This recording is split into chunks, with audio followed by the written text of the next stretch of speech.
I'm my biggest challenge. I'm the only person that can teach. I'm also a fractional chief learning officer because I love to go into organizations and help them really reorganize their educational programs and make sure what they have is stuff that they need for today and ensure that the people that they have working there, they all have what they need to be successful too. So that would be another thing that I would suggest is do something more than just coaching. Welcome to Career Coaching Secrets, the podcast where we talk with successful career coaches on how they built their success and the hard lessons they learned along the way. My name is Davis Nguyen, and I'm the founder of Purple Circle, where we help career coaches scale their business to $100,000 years, $100,000 months, and even $100,000 weeks. Before Purple Circle, I've grown several 7- and 8-figure career coaching businesses myself, and have been a consultant at 2 career coaching businesses that are doing over $100 million each. Whether you're an established coach or building your practice for the first time, you'll discover the secrets to elevating your coaching business.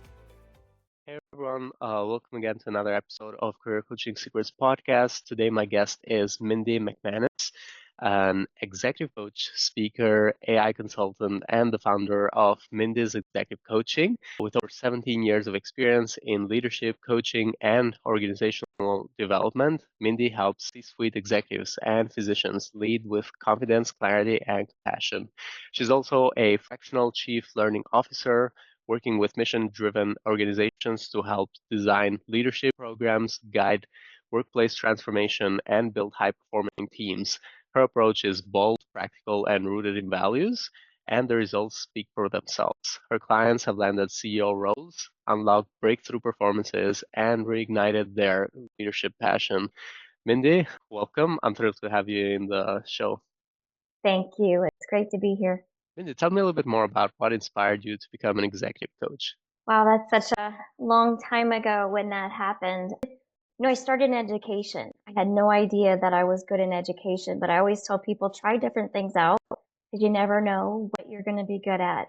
But I was working at Mayo Clinic. I worked there for 17 years, and I started off in education with employee education, moved into management education and then leadership education. Got my degree as master's degree in leadership and organization development. And then as I was doing a lot of that work, that's when coaching became a big part. I mean, coaching's been around for decades, but really it's been the last 10 years that I think executive coaching and utilizing a coach to help you grow and develop as a leader has really taken off over the past 10 years. So it just felt like a natural transition or a natural thing to add to my repertoire of things that I use to help leaders grow and teams to perform at their best. And how has your journey then been from the point you started your coaching business to where you are at today? Yeah, I think becoming a coach has been one of the best things I've done in my life, not only for me personally, but also professionally. It has helped me really grow professionally. It just makes you a better person. When you learn the skills of being a coach, it makes you a better person because you leverage those skills everywhere.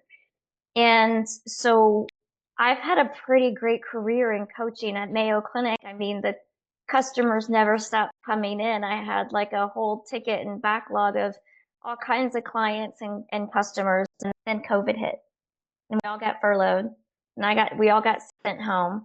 And I realized that I needed to have more than one income stream. So I got permission from Mayo Clinic to start my own executive coaching business. And I did this back in 2020. And I've always done it as a side business. I know one of your questions is going to ask me, like, how did you do it? You always start it as a side hustle. You grow it until you make more money than in your full-time job, and then you switch over. That's the wonderful thing about coaching is that it can be done. It's usually done outside of normal working hours anyways, because a lot of the people that I work with, they're in meetings all day or they're in surgery all day. So typically I'm meeting with them first thing in the morning or last thing in the afternoon. So it is something that I think a lot of people can always start as a side job. And that's what I always suggest is to do it on the side. But my business just grew and it grew. And I got to the point where I had to make a decision. Stay with Mayo Clinic, which I loved. Don't get me wrong. I loved working at Mayo Clinic, or take a step out in faith and do the business all on its own.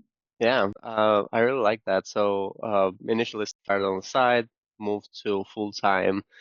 And is there a specific group of people that you typically work with? So I work with anybody that wants to get better at life. I'm at my happiest when I'm helping other people succeed in life.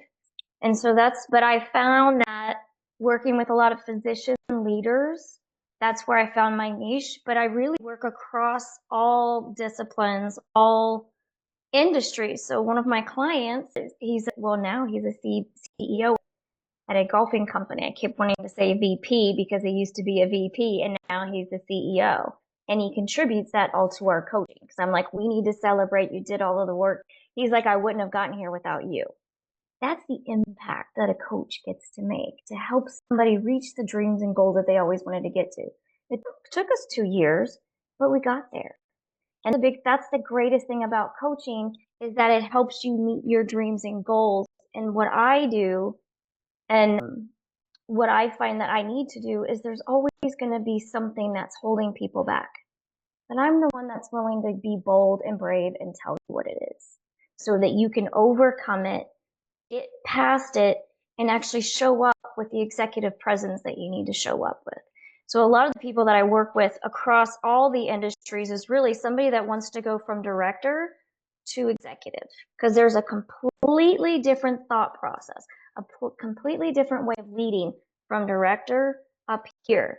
So if you're looking for that role up here and you're not getting it, you want a coach, because the coach is going to tell you why you're not getting it. Or if somebody's there and they're like, what did I get myself into? Because that happens all the time. And so that's where I come in and I help you be successful once you've gotten there too.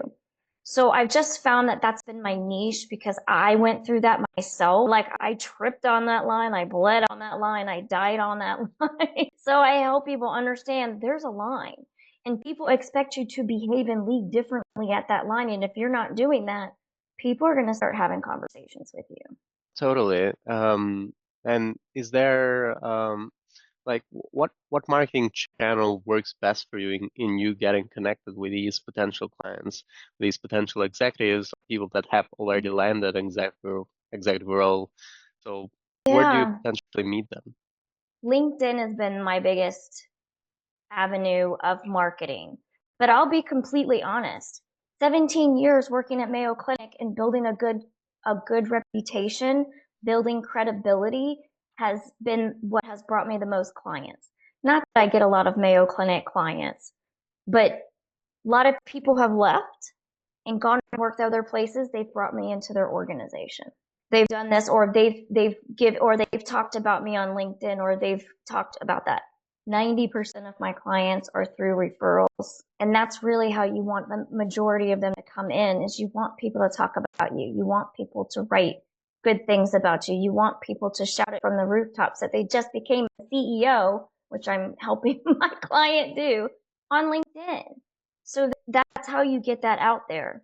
But I always tell people, if we want to think about marketing, that's the hard thing about owning a business, is you have to work to get the work to do the work, and then you have to work to get paid for the work too. So you have to really start getting good at what are your marketing things, where are you getting your people from, and you go there. So today, yes, a lot of people are using LinkedIn, Facebook, Instagram. If you want to do anything in marketing these days, video. That's my next thing. That's what I'm going to next. Everybody's scrolling. You don't have to get on TikTok. I'm not on TikTok, but I do videos and I put them out there. My husband is doing a lot of them for me in the background. So if you can get somebody to help you do that in the background, you want that, because you don't want to waste your time marketing when somebody else can be doing that for you.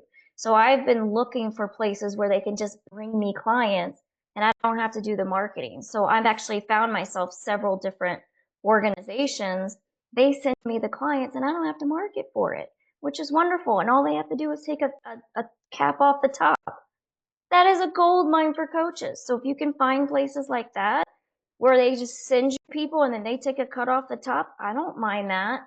And so, but there's a lot of different ways. But nowadays, people want in person.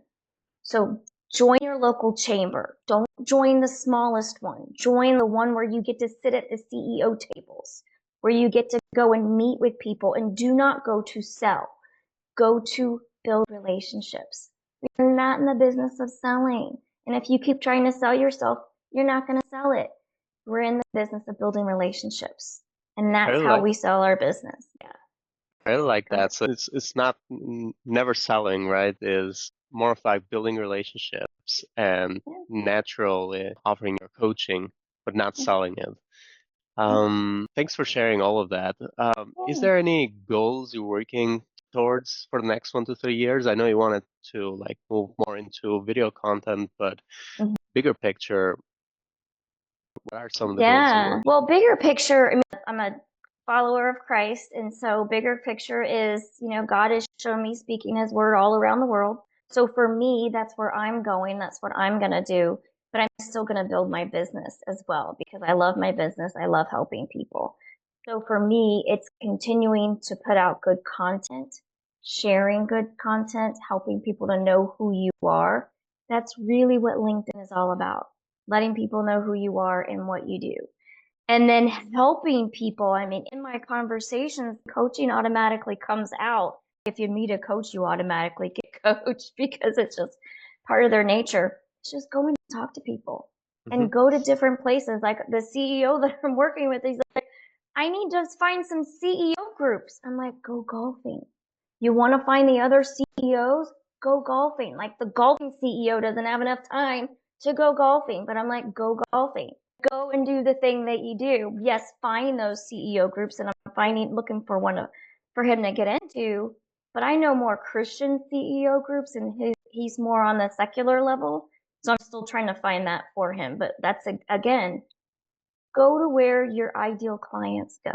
I work with a lot of surgeons. I go to their hospitals and I work with hospitals and I get onto a lot of hospitals have external coaching lists too. And so basically, putting out better content, improving our content would be one of the things you want to focus on mostly. Well, then I want to do more podcasting. So I'm moving more to video and podcasting because that's where it is. People aren't Yeah, reading anymore. They want a video. yeah. I really like, especially I think the podcast is a very good way of also sharing from yourself, and people get to see the authentic you through the podcast. So yeah, really good idea to focus on that. In terms of investments, what resources or support has been most valuable for you in growing your coaching business? I want to say it's very interesting because they're all like, you need a website. It needs to look good. It needs to have all this stuff. I have a website. Do people contact me because of the website? No, but it's a place where people can go and see that I'm legit and that I'm not just somebody from LinkedIn. So obviously you want to have a website, but if you really want to make money off that website, make sure you put a store in there and you get some affiliate marketing within that website. So you have books that like I have 5 books that I recommend to all of my clients. My husband is working for us to get into an affiliate program with each one of those. So if you have a spouse, a partner, or somebody else that has time on their hands, let them do some of this work for you. It's a family business, that's for sure. So my husband's been helpful. He's he just became cancer free. He just beat stage 3 esophageal cancer. Praise God. Um, so now he's able to do more work and help out with the business more. Congratulations on that. Thank you. Is there something that, while working on your coaching business, is there something that you wish you had known first when you started scaling? Like an unexpected lesson learned? I don't know if I can actually say it's a lesson learned because it was more of a God thing that happened. But the thing is like I left Mayo Clinic knowing my husband had a job and we had health care. I had my plan. And a week after I put in my notice, my husband lost his job with AT&T because of the writer's strike. And then the very next day, he found out that he had stage 3 esophageal cancer. So yeah, I wish I would have known that. I may not have stepped out and done all this, but it was God's plan for me to step out and not be at Mayo Clinic this year and a half and to be there for my husband. But if I was going to tell, what the biggest thing that I see most coaches do, pretty much anyone that starts a business, they think they're going to put their business up on LinkedIn and everybody's just going to come running after them. No, You are not, they are not. You have to go find people. You have to build relationships with people. And I do that on LinkedIn. So I've built relationships with people on LinkedIn. So find the people that you want to be with, become friends with them. They know other people. So find the interesting people that are out there and connect. I found someone, and I wasn't even looking for a new client, and I was just kind of on LinkedIn, and I was just not having a good day, so I wanted to make other people's day better. So anybody that had put that they had gotten a new job, I was like, congratulations, that's awesome. Because anytime I don't feel good, I try to make other people feel good. And I connected with this guy. We connected over God. He's like, he just got a chief technology officer job. And I'm like, congratulations. And he's like, oh, I love the work that you're doing with C-Suite for Christ. And I'm like, that's awesome. But you meet people that way. And I got a client out of it. So don't ever underestimate the power of building relationships. And even though you built a relationship 6 years ago, they're going to come back. So you always nurture those relationships. And you were kind of like forced to move into to grow your coaching business at that point, right?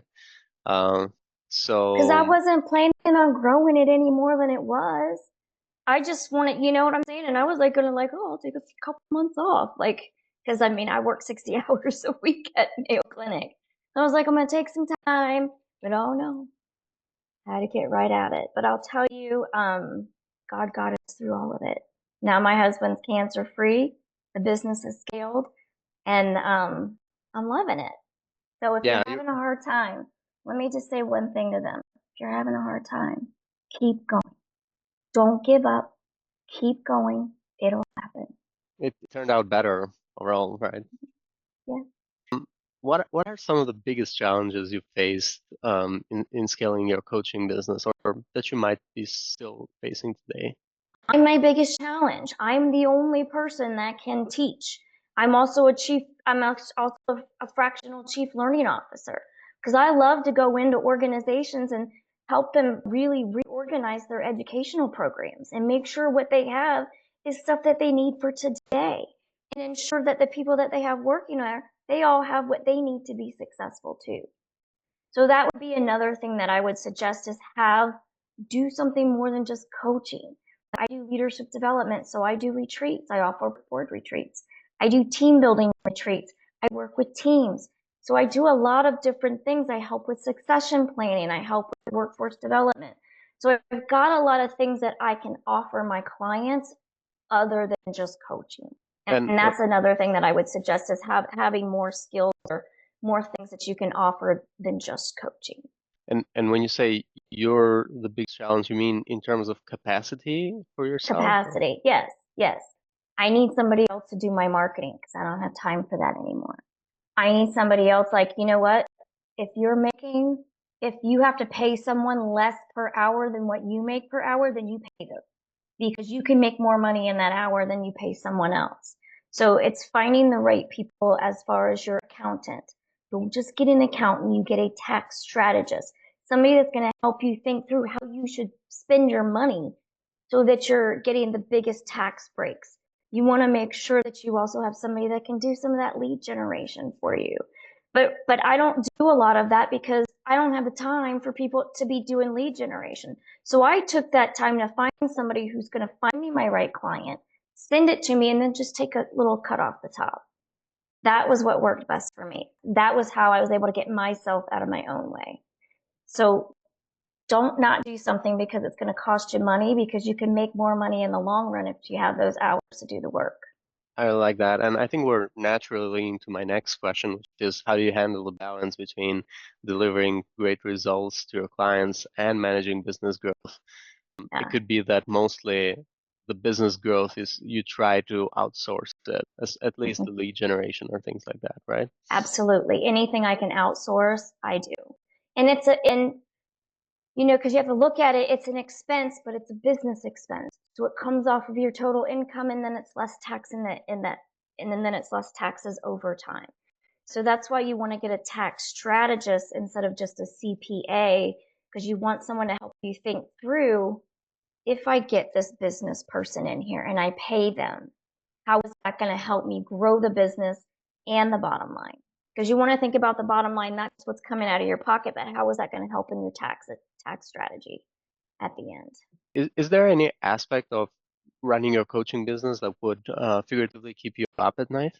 No, it's not in my coaching business. The only thing that keeps me up at night, which is not part of this podcast, is that we're all going to be raptured and there's too many souls left on this earth.